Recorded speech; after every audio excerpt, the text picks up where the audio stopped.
Hi, beautiful souls.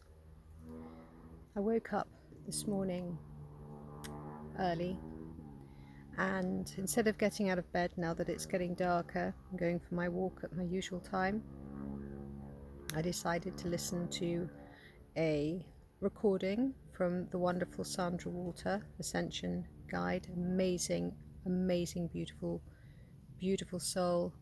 Check her out. She is incredible. And I was listening to this, and what happens is if you fall asleep during it, it will go on to a loop. And then I fell asleep and I had a very short dream.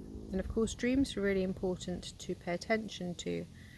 And in this dream, there was a few different people around me. They all were familiar, but I can't really remember any of their faces.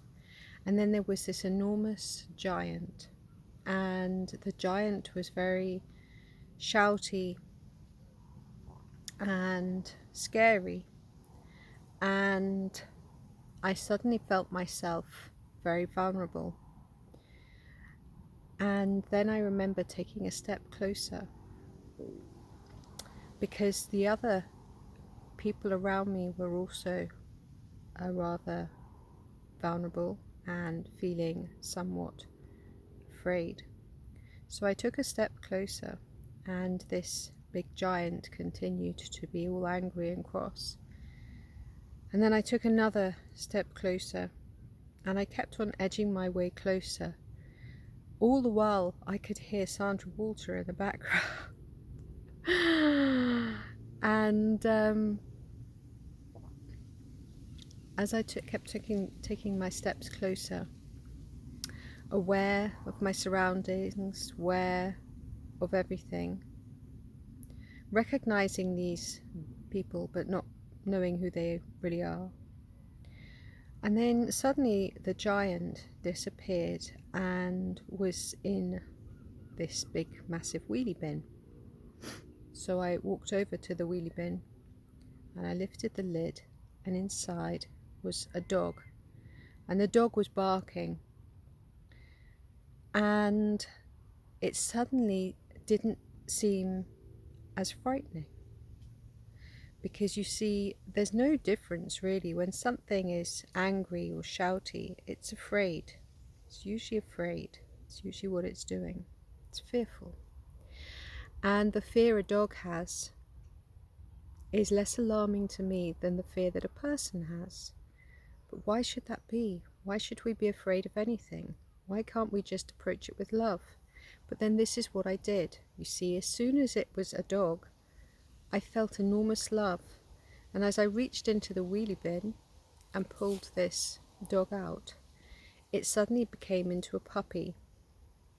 And there it was, vulnerable too. And I held it to my heart and I offered it all the love. And then I realized that that's just it. Never to be afraid of anything, no matter what it is. Because if you keep deconstructing what is in front of you and come to the truth of what's really there, you'll find that we're all the same. It's all just love. Love is in everything. Vulnerability is in everything. We all have moments when we're frightened and we don't know how to act, or that showing teeth is how we sometimes do it. There's no right or wrong to this, because we've all been there, we've all done it. I know I have, and I'm sure that everybody has at some point, if not in this life, certainly in another. So my message today is, if you're confronted with something and it seems big and scary, no matter what it is, whether it's a challenge, a person, no matter what, keep calm, breathe, just keep taking steps closer and seeing the situation with love, because usually what you see isn't really what's actually right in front of you. What's right in front of you is actually a very different story, appearing in a way that keeps whatever you are away from them. So the more that we can be more loving and kind with one another, the more we can help each other heal and expand. Expand. Love to everybody. Peace.